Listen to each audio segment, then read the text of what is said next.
কোম্পানির sub brand iQOO smartphone চীনে সম্প্রতি লঞ্চ করেছে iQOO 11 সিরিজ। জানা গেছে এই ফ্ল্যাগশিপ স্মার্টফোন ভারতে লঞ্চ হবে আগামী বছর 2023 সালের জানুয়ারি মাসের 10 তারিখে এই স্মার্টফোন লঞ্চ হতে চলেছে ভারতে। আজকের এই ভিডিওতে আমরা জানবো iQOO 11 এর দাম এবং ফিচার সম্পর্কে। তো চলুন ভিডিওটি শুরু করা যাক।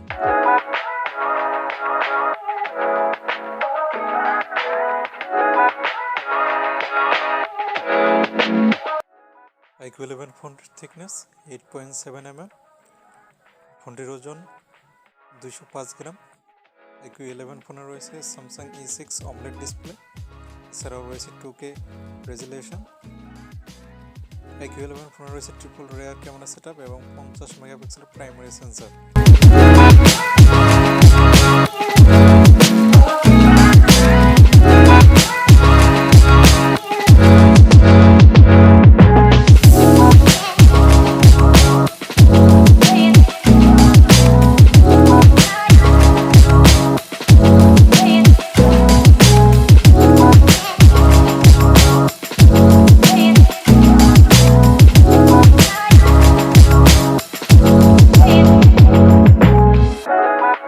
এই ফোনের ডিসপ্লের উপর রয়েছে 16 মেগাপিক্সেলের সেলফি ক্যামেরা সেন্সর।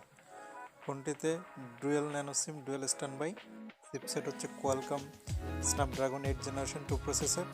আর এই ফোনটিতে যা থাকছে না memory card slot, audio jack port, থাকছে USB type C port, security system, fingerprint under display.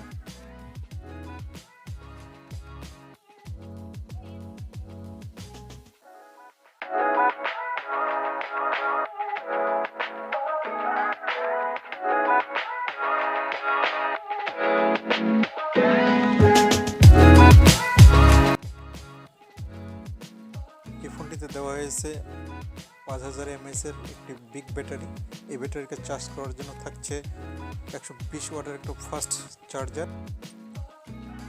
iQOO brand যেহেতু বাংলাদেশে তেমন একটা পরিচিতি হয়ে উঠতে পারেনি, তাই এই অফিসিয়ালি এই ফোনগুলি বাংলাদেশ মার্কেটে আসে না, আনঅফিসিয়ালি আপনারা পেতে পারেন।